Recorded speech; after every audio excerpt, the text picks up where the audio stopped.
Alhamdulillahi Rabbil Alamin, Alhamdulillahi Rabbil Alamin. Allahumma salli wa sallim ala Sayyidina Muhammadin wa ala alihi wa sahbihi ajma'in. Subhanaka la ilma lana illa ma'allamtana innaka antal alimul hakim.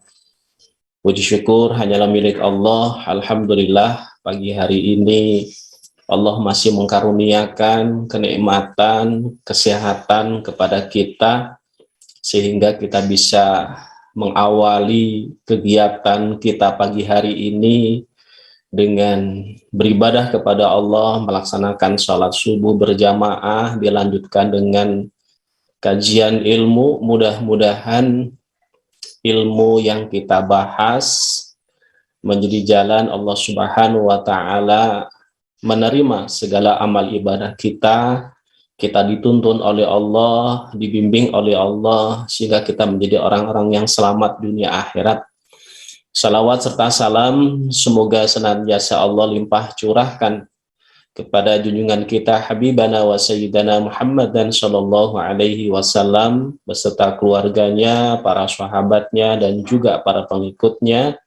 Mudah-mudahan termasuk kita sekalian.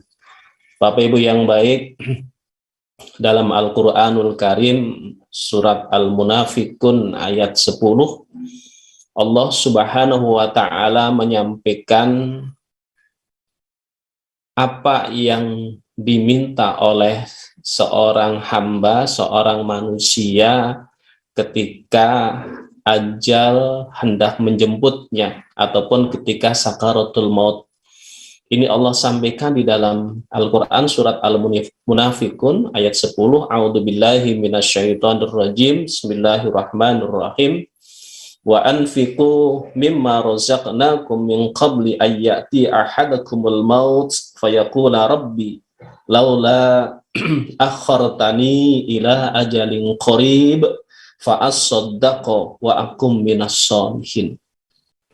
Di ayat yang ke-10 ini Allah menjelaskan kepada kita apa sih permintaan terakhir ketika seseorang sedang sakaratul maut. Jadi di akhir hayat kita, di akhir hayat manusia, ketika sakaratul maut, dia meminta kepada Allah Subhanahu wa Ta'ala, laula akhartani ila ajalin qarib. Dia minta kepada Allah agar Allah tunda kematian sesaat, sebentar. Untuk apa? Fa'as-saddaqo wa akum minas sholihin. Jadi meminta kepada Allah agar kematiannya itu ditunda sesaat agar bisa bersedekah. Subhanallah. Jadi ayat ini mengingatkan kepada kita betapa berharganya, betapa pentingnya sedekah, sampai-sampai ketika di akhir hayat seseorang yang diminta kepada Allah Subhanahu wa Ta'ala adalah minta ditunda kematiannya sesaat untuk bisa bersedekah, ya, untuk bisa beribadah kepada Allah dengan bersedekah. Rasulullah juga dalam hadisnya menyampaikan tentang siapa orang yang akyas, orang yang cerdas. Ternyata orang yang cerdas adalah orang yang banyak mengingat kematian dan senantiasa mempersiapkan diri dengan kematian. Jadi siap menghadapi kematian. Siapnya ini bukan hanya menyiapkan kain ihram saja, tetapi siap menyiapkan amalan-amalan yang kalau kita meninggal dunia, amalan tersebut terputus. Ya. Jadi dalam hadis juga Rasulullah menyampaikan idza mata ibnu Adam ataupun idza matal insan in qata'anhu amalu illa min salasin shadaqatin jariyatin aw ilmin yuntafa'u bih aw waladin shalihin yad'ulah. Jadi ketika seseorang ataupun anak Adam meninggal dunia, maka seluruh amalnya terputus kecuali 3 perkara. Shadaqatin jariyatin. Yang pertama adalah sedekah jariyah. Jadi kalau kita ingin menyiapkan kematian kita ya dengan baik, salah satu yang kita persiapkan adalah memperbanyak sedekah, terutama sedekah jariyah. Para ulama muhaddisin menyampaikan sedekah jariyah itu adalah wakaf. Sebagian besar masyarakat ketika berbicara ataupun mendengar kata-kata wakaf itu identik dengan 3M. Untuk masjid, untuk madrasah, untuk makam. Masjid, madrasah, makam. Ya, sehingga karena wakaf itu identik dengan untuk masjid, untuk madrasah, untuk makam, sehingga berwakafnya itu menunggu kaya, menunggu punya harta yang banyak untuk berwakaf. Padahal walaupun kita dititipi harta tidak banyak oleh Allah Subhanahu wa taala, kita juga bisa bersedekah, kita bisa berwakaf sebagai bentuk persiapan kita menghadapi kematian. Bapak Ibu yang baik, pagi hari ini kita akan melanjutkan kajian bahasan kita, edukasi tentang wakaf. Ini penting Bapak Ibu yang baik, karena kalau kita melihat potensi wakaf di negara kita sangat besar, namun realisasinya masih sangat terbatas, masih kecil. Salah satu penyebabnya bisa jadi karena pemahaman kita, pemahaman masyarakat, pemahaman umat Islam terhadap wakaf itu masih sangat terbatas. Mudah-mudahan dengan terus kita mengkaji, mempelajari, memahami tentang wakaf ini, kita akan termotivasi ya untuk bisa berwakaf. Insya Allah di Darut Tauhid kita juga ada program yang namanya nabung berkah. Jadi kita menabung di bank syariah, kemudian bagi hasilnya itu diwakafkan. Uang kita tidak berkurang, tetapi kita sudah bisa berwakaf. Ini salah satu program yang mudah-mudahan bagi Bapak Ibu yang sudah punya tabungan di bank syariah, tinggal nanti komunikasi dengan call center kami ataupun ke bank syariah yang sudah kerjasama dengan Darut Tauhid, nanti tinggal menyampaikan bahwa bagi hasil tabungan saya wakafkan. Ataupun mungkin yang uangnya sekarang ditabung di luar bank syariah, kemudian dialihkan ke bank syariah sambil menyampaikan bahwa bagi hasilnya saya wakafkan. Mudah-mudahan walaupun tidak besar, ya, apalagi kalau besar, walaupun tidak besar, tapi kita menjadi bagian saudara-saudara kita insya Allah akan banyak mendapatkan manfaat, ataupun mauquf alihnya akan mendapatkan manfaat dari wakaf yang kita titipkan, insya Allah salah satunya melalui Darut Tauhid. Karena berbicara tentang lembaga wakaf bukan hanya Darut Tauhid saja, Darut Tauhid merupakan salah satu lembaga wakaf yang insya Allah kita siap mengemban amanah mengelola aset wakaf agar banyak orang yang mendapatkan manfaat. Bapak Ibu yang baik, pagi hari ini kita akan bersama dengan guru kita Ustadz Sahroni. Beliau sebagai pembina salah satu lembaga wakaf yang mudah-mudahan bisa menyampaikan ilmu kepada kita semuanya dan memotivasi kita untuk berwakaf. Kita coba sapa terlebih dahulu. Assalamualaikum warahmatullahi wabarakatuh, Ustadz.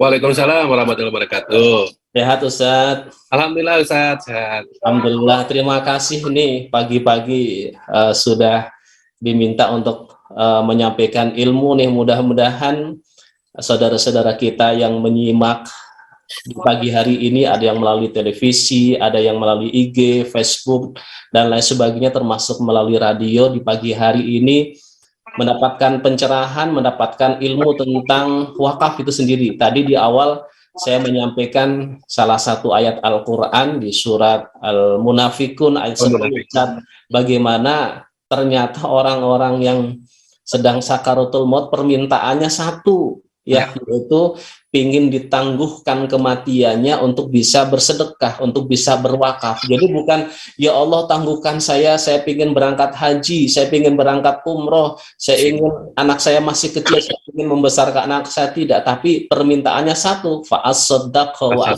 as-salihin. Ini luar biasa, begitu berharganya persiapan yang harus kita lakukan sebelum ajal menjemput kita. Mangga silakan Ustadz, mudah-mudahan Ustadz bisa menyampaikan ilmu tentang betapa berharganya wakaf. Silakan Ustadz, tafadhol. Terus Ustadz, Bapak Ibu, saudara sekalian, yang kita hormati bersama, Ustadz Fahrudin, beserta staf di Darut Tauhid. Semoga Allah Subhanahu wa Ta'ala senantiasa menjaga kesehatan, keberkahan usia Ustadz dan keluarga semuanya, dan senantiasa memberikan manfaat buat umat, insya Allah. Bapak Ibu yang semuanya mudah-mudahan dirahmati oleh Allah Subhanahu wa Ta'ala. Wahaikum bitahiyatil Islam, tahiyatan min indillahi mubarakatan thayyibah. Assalamualaikum warahmatullahi wabarakatuh. Alhamdulillahi rabbil alamin wa bihi nasta'inu ala umurid dunya waddin wa salatu wassalamu ala asrofil anbiya wal mursalin wa ala alihi wa sahbihi ajma'in, amma ba'du. Alhamdulillah kita bersyukur kepada Allah Subhanahu wa Ta'ala karena masih diberikan begitu banyak nikmat hingga pagi hari ini, wabil khusus nikmat iman, nikmat Islam, nikmat sehat walafiat, sehingga kita masih bisa melaksanakan berbagai aktivitas hingga hari ini. Salat dan salam tak lupa kita sampaikan kepada Nabi kita Muhammad SAW, kepada para sahabatnya, keluarganya, dan orang-orang yang senantiasa berpegang teguh pada sunnahnya sampai hari kiamat nanti. Bapak-Ibu sekalian, kalau tadi Ustadz Fahrudin sudah menyampaikan motivasi kepada kita tentang bagaimana kita menyiapkan kehidupan kita di masa yang akan datang dengan menggunakan wakaf. Nah, maka mohon izin sekarang saya ingin menyampaikan secara lebih detail ya, secara konsepnya wakaf itu apa, bagaimana ya, dan seterusnya. Kemudian apakah betul yang disampaikan oleh Ustadz Fahrudin tadi, selama ini kita hanya memahami wakaf pada sebatas 3M tadi Ustadz ya, masjid, madrasah, sama makam ya. Ini fenomena yang kebanyakan terjadi di sekitar kita terkait dengan wakaf ini. Kalau boleh saya sedikit cerita kenapa kebanyakan kita berpersepsi bahwa wakaf itu pada 3M tadi ya. Yang pertama, karena memang Nabi melakukannya seperti itu ya. Jadi wakaf pertama kali dilakukan oleh Rasulullah ketika beliau baru saja tiba di Madinah. Beliau membeli sebidang tanah dari anak yatim Bani Najjar, kemudian di atas tanah tersebut dijadikan masjid, ya, dibangun masjid. Nah, masjid yang sekarang ini kita kenal sebagai Masjid Nabawi, gitu ya. Jadi salah nggak kalau orang berpikiran kalau saya pengen berwakaf itu harus dengan tanah, kemudian tanahnya dijadikan masjid, gitu ya. Jawabannya nggak salah. Karena Nabi memang melakukannya seperti itu, ya. Nabi melakukannya seperti itu. Nah, tapi menurut saya ada cerita ini belum sampai secara utuh kepada kita ya. Cerita ini belum sampai utuh secara kita. Jadi kalau kebanyakan kita selama ini mempersepsikan ketika kita mau berwakaf itu dengan tanah, kemudian tanahnya dijadikan masjid. Nah, kebanyakan berhenti sampai di situ. Padahal kalau kita melihat Masjid Nabawi yang dibangun oleh Nabi pada masa itu sampai sekarang, dan kalau kita lihat kondisi kekiniannya, Masjid Nabawi merupakan salah satu sebab datangnya berjuta-juta orang dari seluruh penjuru dunia ke Madinah, ke Arab Saudi. Ini artinya apa, Bapak-Ibu sekalian? Tentunya keberadaan Masjid Nabawi ini telah memberikan efek ekonomi kepada negara Saudi itu sendiri, ya. Nah, catatan dampak ekonomi inilah mungkin yang belum banyak kita gali terkait dengan keberadaan masjid kita, ya. Artinya apa dampak ekonomi ini? Maksudnya masjid juga harus mampu memberikan dampak kemakmuran kepada umat Islam yang ada di sekitarnya, bukan cuma sekedar dijadikan tempat ibadah. Nah, masjid memberikan dampak ekonomi, inilah konsep wakafnya, Bapak Ibu sekalian, ya. Nah, ini yang pertama. Yang kedua, Bapak Ibu sekalian, berlanjut setelah wakaf yang dilakukan oleh Rasulullah SAW ini, kemudian wakaf ini diikuti oleh para sahabat. Cuman ketika sahabat-sahabat ini sudah mulai menjalankan syariat wakaf, hampir semua wakaf yang dilakukan oleh para sahabat itu berupa properti yang memberikan memberikan profit yang cukup signifikan ya untuk keperluan umat Islam pada masa itu. Contoh misalnya Umar bin Khattab radhiyallahu an, beliau mewakafkan sebidang tanah di Khaybar yang di atasnya ada pohon-pohon kurma, ya, di atasnya pohon-pohon kurma. Kemudian Abu Thalhah radhiyallahu an mewakafkan sebidang tanahnya yang juga di atasnya ada pohon-pohon kurma yang juga di atasnya ada sumber mata air. yang kita tahu pohon korma ini panennya itu rutin ya, katakanlah misalnya setahun 2 atau 3 kali. Kemudian perintah Nabi kepada 2 sahabat ini, insyita habasta aslaha watasaddaqta biha, engkau tahan pokoknya dan engkau sedekahkan hasilnya. Engkau tahan pokoknya itu artinya harta wakaf itu tidak boleh berpindah tangan, baik itu dengan jual beli, baik itu dengan dihibahkan, baik itu dengan diwariskan, itu tidak dibolehkan. Tapi watasaddaqta biha, engkau sedekahkan hasilnya. Maka ketika setiap kali hasil panen itu disedekahkan, setiap kali hasil panen disedekahkan, sementara harta wakaf hartanya tetap ya. Nah, inilah sekali lagi Bapak Ibu sekalian hakikat wakafnya di situ.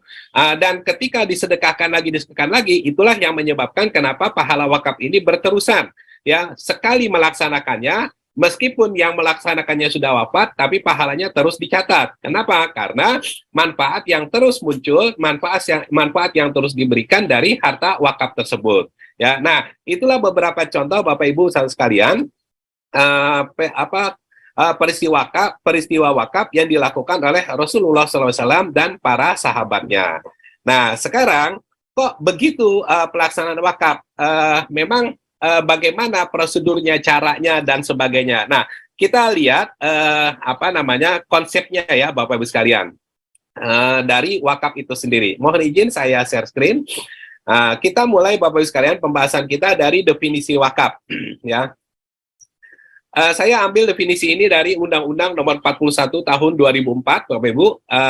Di sana dikatakan bahwa wakaf adalah perbuatan hukum wakif untuk memisahkan dan atau menyerahkan sebagian harta benda miliknya untuk dimanfaatkan selamanya atau untuk jangka waktu tertentu sesuai dengan kepentingannya guna untuk keperluan ibadah dan untuk kesejahteraan umum menurut syariah. Ini definisi wakaf Bapak sekalian. Ya, di sini ada beberapa yang saya garis bawahi. Yang pertama adalah disebutkan bahwa wakaf itu adalah perbuatan hukum. Apa maksudnya? Maksudnya adalah bahwa saat ini alhamdulillah dengan adanya Undang-Undang Nomor 41 Tahun 2004, maka perbuatan wakaf adalah perbuatan yang dilindungi oleh undang-undang. Sehingga tidak ada lagi orang yang bisa seenaknya saja terkait dengan wakaf ini. Ya, kalau ada yang melanggar peraturan-peraturan, maka kita bisa menyelesaikannya melalui jalur hukum positif yang berlaku di Indonesia. Nah, begitu ya Bapak sekalian. Jadi insya Allah aman. Kenapa dibuat seperti ini? Ya berangkat dari tadi bahwa harta wakaf itu tidak boleh berkurang, harta wakaf itu tidak boleh berpindah tangan, dan seterusnya. Maka diperlukan perangkat hukum untuk menjaga itu semuanya. Kemudian di sana dikatakan juga bahwa wakaf itu bisa dimanfaatkan selamanya atau untuk jangka waktu tertentu. Ya, nah dari sini kita bisa mengetahui bahwa berdasarkan waktunya, wakaf itu ada dua, ada yang namanya wakaf mu'abbad, ada yang namanya wakaf mu'aqqad ya. Nanti kita akan lihat di slide berikutnya. Wakaf mu'abbad itu wakaf untuk selamanya, kalau wakaf mu'aqqad itu wakaf untuk jangka waktu tertentu ya. Nah, kemudian kepentingannya wakaf itu dikatakan bahwa nggak melulu untuk keperluan ibadah, tapi bisa juga untuk kesejahteraan umum menurut syariah ya. Nah, misalnya kita menggalang dana wakaf untuk bikin usaha minimarket, kita menggalang dana wakaf untuk bikin hotel wakaf, kita menggalang dana untuk bikin pertanian wakaf misalnya, ya itu diperbolehkan. Jadi nggak melulu wakaf itu untuk hal-hal yang berkaitan dengan ibadah secara langsung, ya. Ini yang pertama, definisi wakaf, Bapak sekalian. Kemudian yang kedua, kita lihat dulu ya. Apa perbedaan antara infak, sedekah, wakaf, dan zakat, Bapak sekalian? Ya. Pertama, bahwa setiap ibadah yang kita keluarkan, ya, yang kita berikan, ya di dalam Islam itu disebut dengan sedekah. Sedekah itu ada dua, Bapak Ibu sekalian, berdasarkan wujud bendanya. Yang pertama ada sedekah berbentuk non materi, ya, sedekah berbentuk non materi. Contohnya adalah tabassamuka liwajhi akhika laka sodako, senyummu kepada saudaramu adalah sedekah. Menyingkirkan duri dari jalan itu sedekah. Membantu orang naik ke atas kendaraannya itu sedekah. Membantu orang menaikkan barang ke atas kendaraannya itu sedekah. Setiap kalimat thayyibah itu sedekah. Nah, itu beberapa hadis Nabi yang menyatakan hal seperti itu, ya. Jadi kita bisa bersedekah dengan sesuatu yang bersifat non materi. Kemudian yang kedua, Bapak Ibu sekalian, sedekah yang berbentuk materi. Ya, sedekah berbentuk materi ini ya di dalam ayat dan hadis kemudian disebut dengan kata infak. Nah, infak secara hukumnya itu ada dua. Yang pertama infak wajib ya seperti zakat, kafarat dan nazar. Ini sesuatu yang wajib kita tunaikan. Kemudian yang kedua ada infak yang hukumnya sunnah. Nah, inilah wakaf ya Bapak sekalian. Jadi kita ketika mau melaksanakan sesuatu kita harus paham ya tentang konsep ini. Kemudian ya ketika kita menyerahkannya kita harus sebutkan bahwa yang kita serahkan ini apa ya. Kenapa harus kita sebutkan, kenapa harus kita tegaskan seperti itu? Karena ini nanti berpengaruh kepada para penerimanya. Misalnya kalau zakat ini para amil zakat, kalau wakaf itu para nazir wakaf. Kalau dalam satu lembaga itu jadi makin menegaskan ya bagaimana cara mereka mengelola dana yang mereka terima. Misalnya ketika kita menyerahkan dana kita nih ya ke DT Peduli, kemudian kita sebut ini zakat saya, maka DT Peduli wajib mengelola dana yang diterima itu dengan kaidah-kaidah zakat ya. Kemudian kita sebut ini adalah wakaf saya, maka DT Peduli wajib mengelola uang ini dengan kaidah-kaidah wakaf. Tidak boleh dicampur, tidak boleh salah kelola. Ya, zakat dikelola dengan konsep wakaf, wakaf dikelola dengan konsep zakat dan seterusnya, itu tidak dibolehkan ya. Misalnya ada orang menghimpun dana wakaf, kemudian dananya dipakai untuk beasiswa gitu ya, langsung. Nah, itu tidak diperbolehkan. Kenapa? Karena dana wakafnya habis gitu. Kecuali dana wakafnya diproduktifkan dulu ya. Seperti tadi dicontohkan oleh Ustadz Fahrudin, dananya kita tabung, kemudian bagi hasilnya diserahkan ke DT Peduli. Nah, DT Peduli menggunakan uang itu untuk beasiswa misalnya. Nah, itu diperbolehkan. Sementara uang wakafnya masih tersimpan di bank ya. Nah, yang ini pentingnya kita memahami perbedaan ini ya Bapak Ibu sekalian, supaya buat dari sisi si pemberi dana ini terkait dengan ijabnya, kemudian dari segi penerimanya itu terkait dengan bagaimana cara mereka mengelolanya ya. Ini apa namanya, akad ini menentukan kaidah pengelolaannya. Kemudian yang kedua Bapak Ibu sekalian, kalau kita lihat alurnya seperti ini ya, misalnya saat ini setelah kita memahami tentang wakaf, terus kita berniat, kalau gitu saya ingin berwakaf nih setiap pekan gitu ya. Setelah ini saya ingin berwakaf setiap pekan. Nah, apakah kita harus menambah pengeluaran kita ya? Nah, ternyata enggak ya Bapak sekalian, enggak mesti. Kenapa? Karena mungkin selama ini uang yang kita keluarkan setiap hari Jumat misalnya, kita tidak sebutkan itu kan akadnya apakah sedekah ataukah infak gitu ya. Nah, maka sekarang boleh aja setiap uang yang kita keluarkan itu langsung kita niatkan wakaf ya. Langsung kita akadkan wakaf. Jadi tanpa harus menambah pengeluaran kita ya, bahasanya, bahasa simpelnya sederhananya seperti itu. Tinggal merubah apa? Niatnya aja. Nah, ini pentingnya kita memahami perbedaan ini. Kemudian secara lebih spesifik Bapak Ibu sekalian, perbedaan antara zakat dan wakaf ya, kita lihat lagi. Yang pertama dari segi hukumnya, kalau zakat itu wajib Bapak Ibu sekalian ya, sementara kalau wakaf itu sunnah ya.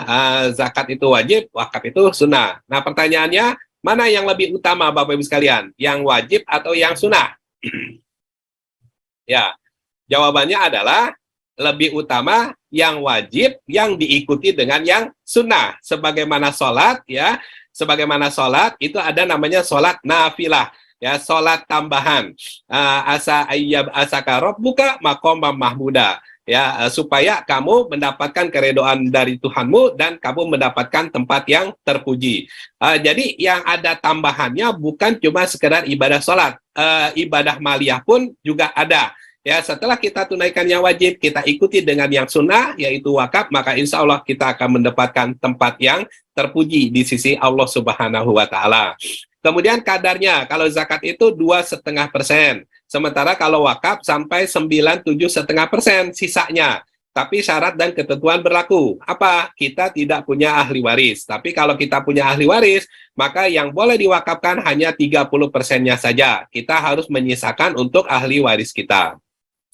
Kemudian penerimanya, kalau zakat itu dibatasi hanya pada 8 asnaf, ya, tidak boleh keluar dari yang 8 asnaf ini. Ya, misalnya ada masjid menghimpun dana zakat sampai 8 miliar. Kemudian masjidnya butuh renovasi nih, butuh uang untuk renovasi. Boleh nggak pakai uang zakat? Jawabannya tidak boleh. Ya, tidak boleh karena zakat hanya boleh untuk 8 asnaf ini, tidak boleh keluar dari sana. Ya, zakat untuk yatim piatu boleh apa enggak? Nggak boleh. Ya, kenapa? Karena yatim piatu tidak disebut di 8 asnaf ini, ya, begitu. Nah, sementara kalau wakaf itu fleksibel, tidak ditentukan apakah dia muslim atau non-muslim, tidak ditentukan apakah dia tingkat ekonominya cukup atau kurang, ya, dan seterusnya. Jadi sangat fleksibel. Kemudian mau dipakai untuk keperluan apa saja, apakah konsumtif, pengembangan, ya, infrastruktur dan sebagainya itu diperbolehkan. Kalau penerima manfaat wakaf, ya. Kemudian hartanya, kalau harta zakat itu harus habis, ya Bapak sekalian, tidak boleh ditahan-tahan, tidak boleh ditunda-tunda, bahkan tidak boleh diputar. Ya, paling lama penahanannya itu 1 tahun. Makanya zakat fitrah itu harus habis sebelum sholat Id. Ya, zakat fitrah itu harus habis sebelum sholat Id. Kenapa? Karena tadi zakat ini adalah sesuatu yang sifatnya konsumtif, harus segera diberikan. Ya, tidak boleh ditunda-tunda. Harus langsung penyalurannya. Misalnya, orang yang berkekurangan makanan, itu dikasihnya ya dalam bentuk makanan, supaya dia bisa langsung makan untuk mempertahankan hidupnya. Orang yang punya hutang, gorimin, ya dia harus segera mendapatkan uang untuk melunasi hutang-hutangnya. Ya, nggak boleh lembaga zakat misalnya menunda, nanti ya bayar hutangnya tahun depan, kita mau putar dulu dananya gitu ya. Tidak dibolehkan, dia harus segera dikasih untuk segera melunasinya. Apalagi Ibnu Sabil, dia kehabisan ongkos, ya dia harus segera dikasih uang untuk dia melanjutkan perjalanannya. Nah, begitu Bapak Ibu sekalian. Nah, sementara kalau wakaf itu hartanya tidak boleh habis, tidak boleh berkurang, tidak boleh berpindah tangan. Ya, nah oleh karenanya, karena hartanya tidak boleh habis, tidak boleh berkurang, lalu manfaatnya diambil dari mana? Dari hasil memproduktifkannya. Ya, dari hasil memproduktifkannya. Misalnya, kalau wakafnya berupa tanah, nah tanahnya diproduktifkan, misalnya dijadiin sawah, dijadiin perkebunan, atau dijadiin tempat wisata seperti di Cikole dan sekitarnya itu. Ya, kan banyak tuh lahan-lahan punya perhutani yang nganggur, kemudian disewa oleh orang dijadikan tempat wisata. Ya, satu orang uang masuknya Rp50.000. Nah, itu keuntungannya kan sudah terhitung dari memproduktifkan tanah wakaf misalnya, ya. Nah, dari hasil memproduktifkannya itulah tadi kemudian disalurkan kepada para penerima manfaat. Nah, kemudian pembagiannya, kalau zakat tadi langsung, kalau wakaf itu diproduktifkan terlebih dahulu. Nah, kemudian undang-undangnya. Ya, kalau zakat itu undang-undangnya nomor 23 tahun 2011, kalau wakaf undang-undangnya nomor 41 tahun 2004. Ini yang saya sampaikan tadi, kaidahnya berbeda antara pengelolaan zakat dengan pengelolaan wakaf, ya, Bapak sekalian.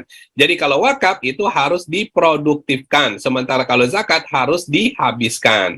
Nah, pertanyaan sekarang, bagaimana cara kita memproduktifkannya? Berikut ilustrasinya, Bapak Ibu sekalian. Siapakah Insinyur Salah Atia ini? Mengapa kematian beliau menggemparkan Kairo dengan pemakamannya yang dihadiri lebih dari 1,5 juta orang? Mari kita simak kisah dari Asosiasi Universitas Islam Mesir ini. Al-Kisah dari kampung kecil bernama Tafahna Al-Ashraf, distrik Mitghamir, Provinsi Dakohliyah, Mesir, ada 9 orang sarjana miskin lulusan Fakultas Pertanian. Lalu mereka pun sepakat membuat sebuah peternakan unggas, sembari mencari mitra ke-10. Namun mereka terbentur modal, maka dengan sekuat tenaga mereka kumpulkan dari hasil menjual tanah, perhiasan istri, hingga meminjam. Meski tidak banyak terkumpul, namun mencukupi untuk memulai usahanya. Pertanyaan tersisa, siapa mitra yang ke-10? Insinyur Salah, satu dari mereka pun berkata, "Aku sudah menemukan mitra yang ke-10. Siapa?" kata teman-temannya. Allah, lanjutnya. Allah akan menjadi mitra usaha kita yang ke-10. Allah akan mendapat 10% dari keuntungan kita. Dengan perjanjian, Allah yang akan memberikan perlindungan dan pemeliharaan, keamanan dari segala wabah penyakit. Akhirnya mereka pun sepakat. Kontrak kerjasama pun ditulis secara rinci dan dicatatkan ke notaris. lengkap dengan peran mitra ke-10 tersebut. Tak disangka, setelah satu musim bisnis mereka langsung meroket, jauh dari yang dibayangkan sebelumnya. Lalu mereka pun kembali bersepakat menambah jatah keuntungan mitra ke-10 menjadi 20% di musim kedua. Dan begitu seterusnya hingga mencapai 50%. Lalu bagaimana keuntungan mitra ke-10 itu dialokasikan? Dimulai dengan membangun sekolah dasar Islam putra, lalu lanjut putri, kemudian sekolah menengah putra, kemudian putri. Tambah lagi madrasah aliyah putra, lalu putri. Tapi karena keuntungan terus membanjir, akhirnya dibentuklah Baitul Mal. Dan mereka pun mengajukan ke pemerintah untuk membangun universitas di kampung. Awalnya ditolak dengan alasan tiadanya akses bagi para mahasiswa. Tak berapa lama mereka pun mengajukan pembangunan universitas lengkap dengan stasiun kereta beserta jalurnya dengan biaya mandiri. Akhirnya permintaan ini disetujui. Dan pertama dalam sejarah Mesir, berdirilah sebuah universitas di perkampungan kecil. Semakin berkembang, dibangun pula fakultas kedua, ketiga, keempat hingga asrama putri dengan kapasitas 600 kamar. Lalu asrama putra dengan 1000 kamar. Tiket kereta api pun digratiskan untuk memudahkan transportasi menuju kampung tersebut. Tak cukup hanya itu, dibangun Baitul Mal berikutnya hingga hilang kemiskinan di daerah tersebut. Dan program ini diduplikasi ke kampung-kampung lain hingga bisa dikatakan tak ada kampung yang disinggahi Insinyur Solah kecuali akan dibangun Baitul Mal untuk warga. Bantuan pun diberikan untuk fakir miskin dan para janda. Pemuda pengangguran pun dilatih untuk mengelola perkebunan sayur hingga mandiri, bahkan sampai bisa mengekspor ke negara tetangga. Pada saat panen raya, seluruh penduduk dikirimi paket sayur. Di hari pertama Ramadan diadakan buka puasa bersama untuk seluruh penduduk desa. Mereka memasak dan hadir ke lapangan yang dipenuhi beraneka makanan. Disiapkan juga perabotan untuk gadis-gadis yatim yang ingin menikah. Dan ini semua merupakan sedikit dari banyaknya kebaikan yang dilakukan oleh Insinyur Solah. Hingga pada akhirnya disepakatilah keuntungan perusahaan 100% untuk Allah. Insinyur Solah yang awalnya adalah salah satu mitra usaha berubah menjadi karyawan Allah. Dia hanya menerima gaji, namun dia memberikan Tuhannya syarat agar membuatnya hanya butuh kepadanya dan hanya meminta kepadanya. Inilah sosok Insinyur Solah Atiyah, aktor utama kisah menakjubkan ini. Keikhlasannya membuat ia sama sekali menolak terkenal di media massa. Dan kini, meski orang yang melibatkan Allah ke dalam bisnisnya ini telah wafat, terbayang seluruh amal jariahnya yang selalu mengalir untuknya. Masya Allah. Pertanyaannya, akankah ini hanya menjadi sebatas kisah saja? Atau menjadi teladan bagi kita untuk mengikuti jejaknya? Ya, Bapak sekalian, ini contoh ya bagaimana harta wakaf itu diproduktifkan dan terus dijaga produktifnya. Insinyur Solah Atiyah ini Bapak Ibu sekalian baru wafat tahun 2016 kemarin ya, dengan meninggalkan begitu banyak warisan wakaf yang dikelola oleh beliau dan teman-temannya. Dan qadarullah dalam proses asesmen peran saya sebagai asesor di LSP BWI selama ini hampir setahun lebih ini, saya sudah 2 kali ketemu dengan alumni dari Al-Azhar Tafana Al-Ashraf ini Bapak Ibu sekalian. Jadi ketika saya ketemu dengan mereka, yang saya tanyakan bukannya cuma sekedar panduan yang diberikan kepada saya lebih banyak mengeksplor pengalaman mereka kuliah di sana. Ya, beliau bilang betul yang diceritakan di video ini memang begitulah aslinya. Bahkan perusahaan yang diwakafkan itu, Bapak Ibu sekalian, sekarang sudah tumbuh berkembang menjadi sebuah holding company dengan anak-anak perusahaan lainnya.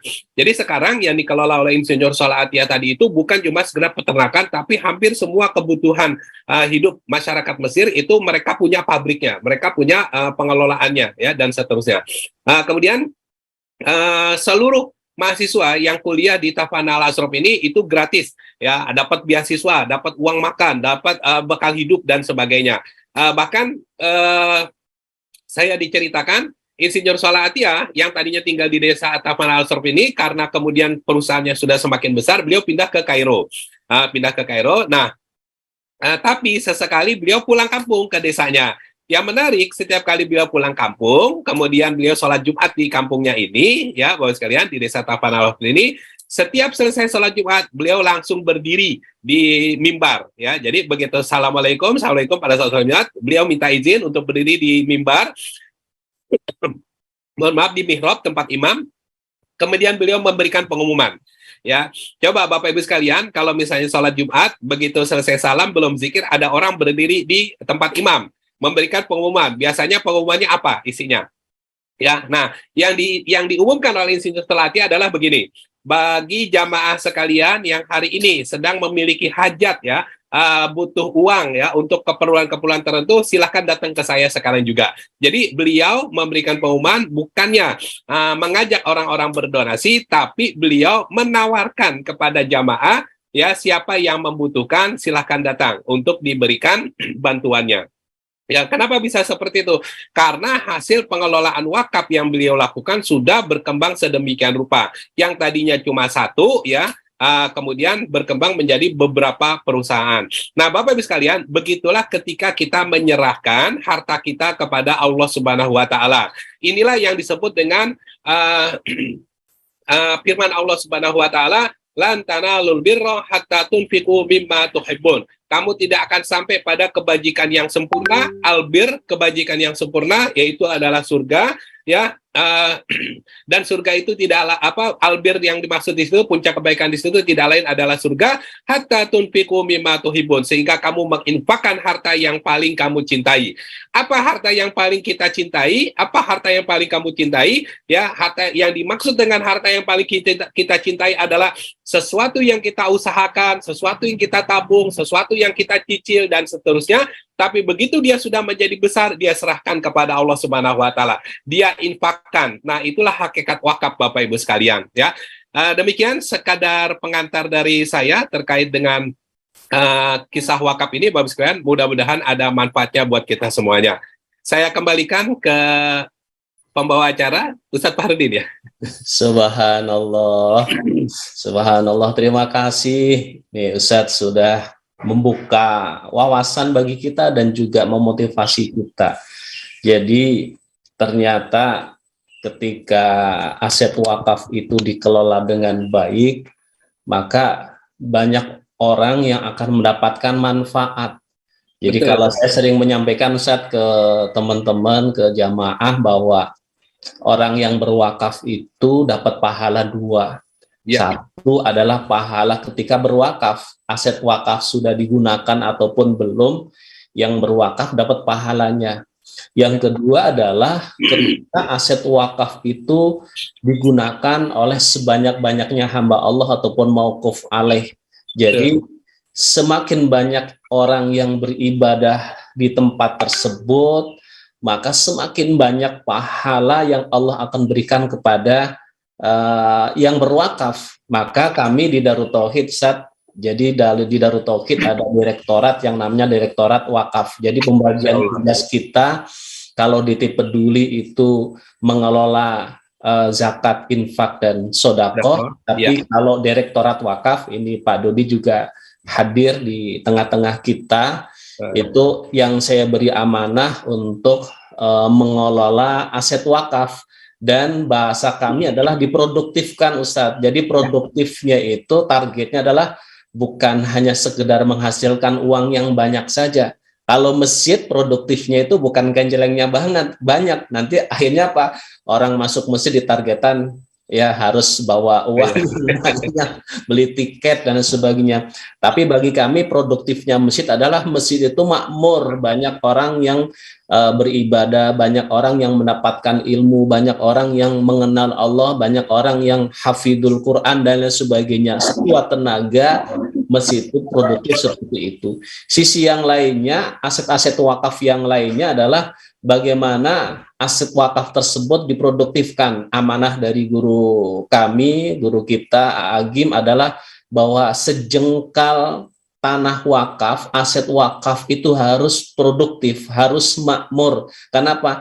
Nanti di akhirat yang dihisab oleh Allah adalah yang mengelolanya. Kalau di Darut Tauhid saya dengan teman-teman nih Ustaz, jadi doakan saya dengan teman-teman sebagai nadir wakafnya Darut Tauhid yang terus sekuat tenaga bagaimana banyak orang yang mendapatkan manfaat dari aset wakaf tersebut. Jadi konsep pemberdayaan inilah yang kemudian kita kembangkan. Di awal tadi saya sampaikan juga tentang bagaimana nabung berkah Ustaz. Jadi ini kan kita berusaha semaksimal mungkin wakaf ini menjadi peradaban Islam ke depan. Kalau tadi beliau ya sekuat tenaga bagaimana sesungguhnya membangun peradaban ya dengan mengembangkan, mengelola aset wakaf dengan sebaik-baiknya. Ini yang menarik adalah selama ini kan kadang-kadang tidak melibatkan Allah kan begitu, ataupun melibatkan Allahnya itu kecil kan gitu. Tapi ternyata betul, jadi ketika melibatkan Allahnya itu pol, nggak usah ragu-ragu, maka insya Allah ditolong oleh Allah Subhanahu Wa Taala. Ini menjadi satu motivasi pelajaran yang berharga bagi kita semuanya, termasuk bagi Bapak Ibu yang hari ini diberi amanah untuk mengelola aset wakaf.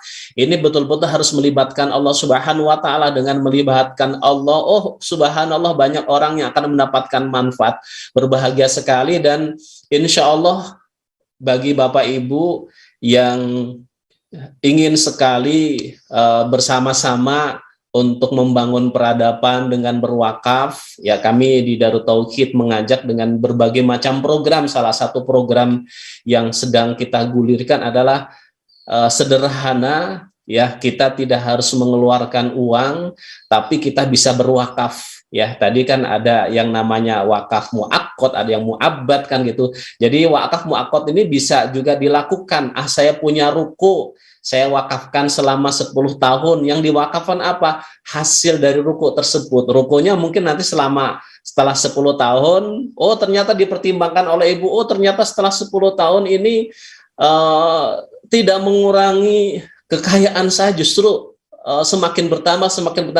Kalau begitu yang tadinya wakafnya wakaf muakkad menjadi muabbad, yang tadinya wakafnya itu terbatas waktu lah bahasa kitanya begitu. Kalau muakkad muabbad kan bahasa Arab ya. Wakaf yang terbatas waktunya sekarang sudah nggak dibatasi, serahkan total kepada Allah Subhanahu Wa Taala. Subhanallah. Ini ada seorang hamba Allah Ustaz. Jadi suatu saat beliau datang ke Darut Tauhid untuk mewakafkan kendaraan yang baru dibelinya. Ya, ketika kami tanya, beliau datang dengan membawa kendaraan, ditanya oleh kami, Pak, pulangnya naik apa? Ya, naik mobil. Ada mobilnya? Insya Allah ada.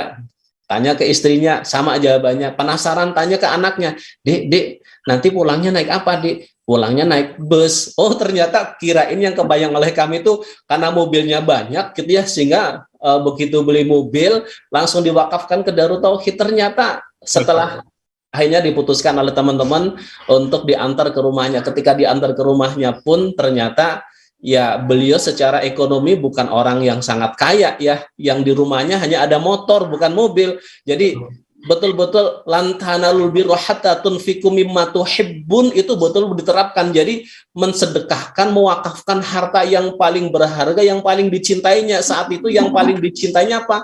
Mobil. Karena apa? Selama ini kemana-mana naik motor, tiba-tiba bisa beli mobil. Tapi begitu mendengar materi tentang betapa berharganya berwakaf, ternyata tidak tanggung-tanggung langsung diwakafkan dan memilih menggunakan motor. Ya, karena apa? Saya kan naik mobilnya hanya sekali, kalau mau naik mobil tinggal ngerental saja kan gampang kan begitu. Subhanallah. Ini kalau sudah diberikan hidayah, diberikan ilmu oleh Allah Subhanahu Wa Taala, sehingga tidak tidak bahasa Jawanya tidak eman-eman gitu, tidak sayang untuk mengeluarkan hartanya. Terima kasih nih Ustadz, subhanallah, mudah-mudahan ilmu yang disampaikan oleh Ustadz pagi hari ini sebagai pengantar, karena memang kalau berbicara tentang materi wakaf itu masih sangat panjang Ustadz ya, tetapi betul. sangat menarik sekali ya tadi yang disampaikan, apalagi edukasi tentang tayangan film tadi, subhanallah, kita sangat tertarik. Mudah-mudahan Bapak Ibu yang baik kita ditolong oleh Allah, dibimbing oleh Allah. Amin. Sehingga kita menjadi bagian ya, satu terwujudnya rumah-rumah Allah. Kita di Darut Tauhid sekarang sedang punya program membangun 7 masjid Ustadz ya. 7 masjid tersebut secara berkala, yang sekarang sedang prioritas untuk kita selesaikan adalah masjid yang ada di Serua, Masjid Al-Hadi Darut Tauhid Serua, karena di sana santri-santri kita yang beasiswa kita kumpulkan di sana jadi satu, semuanya gratis Ustadz. Jadi dari mulai SMP, SMA mereka untuk biaya hidupnya gratis, kemudian bahkan ketika mereka liburan pulang ke rumah ya, kalau mereka tidak menyiapkan ongkos untuk pulang pergi juga kita ongkosin, kita siapkan juga. Dan masjid ini sedang proses pembangunan. Konsep kita, walaupun santrinya santri beasiswa, kita bangunkan masjid yang terbaik Ustadz. Jadi anggaran pembangunan masjid bukan yang biasa, tetapi kita anggarannya sampai 16 miliar Ustadz. Jadi pasti kita ingin ya siapapun nyaman untuk beribadah kepada Allah di sana. Nanti banyak anak-anak kita yang hafidul Quran, yang hafal Al-Quran, nanti menjadi generasi penerus bangsa kita. Kita yang menjadi jalan terbangunnya masjid, menjadi jalan terbangunnya asrama. Wah, walaupun kita sudah meninggal dunia, pahalanya terus mengalir ila yaumil qiyamah, tidak pernah berhenti. Ya.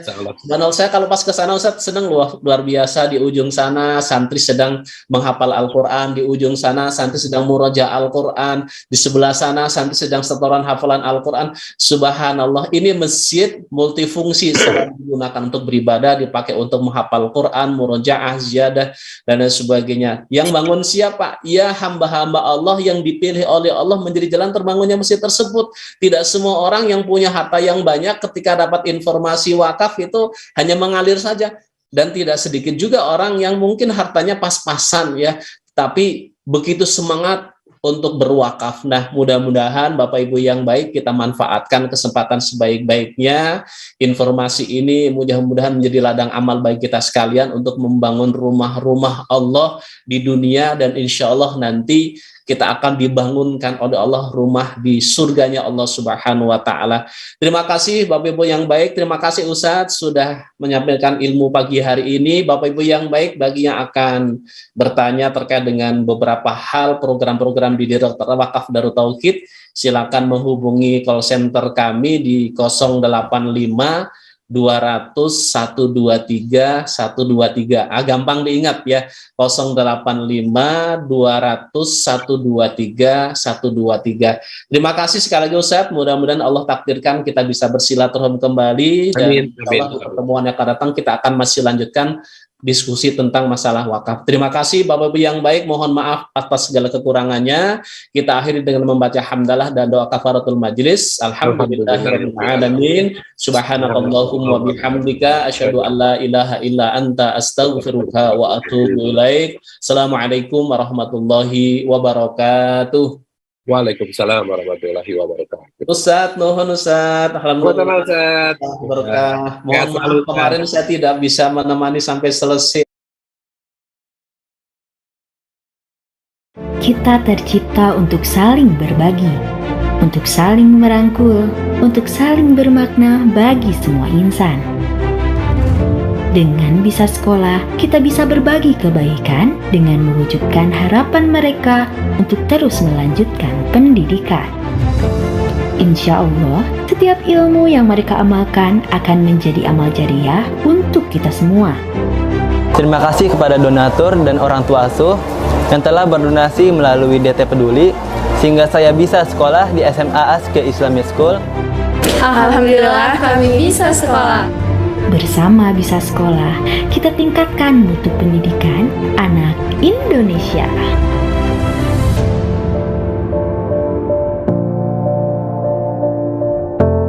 لبيك اللهم لبيك. Ramadan sebentar lagi.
Menabung masih dengan cara kuno.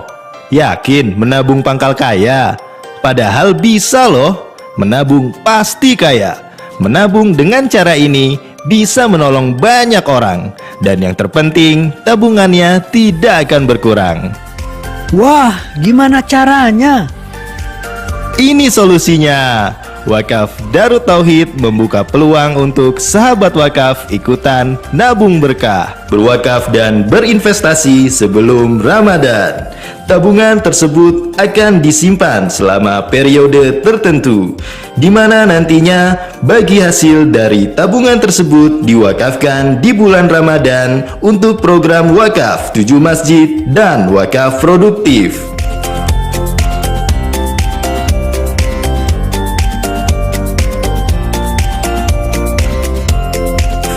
Hasil dari wakaf produktif akan dialokasikan untuk operasional Masjid Darut Tauhid, beasiswa pendidikan, beasiswa tahfiz Quran, bantuan kesehatan, dan masih banyak lagi. Setelah periode selesai, tabungan yang disimpan akan dikembalikan kepada sahabat wakaf. Menarik kan? Tunggu apa lagi? Pahala didapat, ekonomi aman, hanya di Nabung Berkah.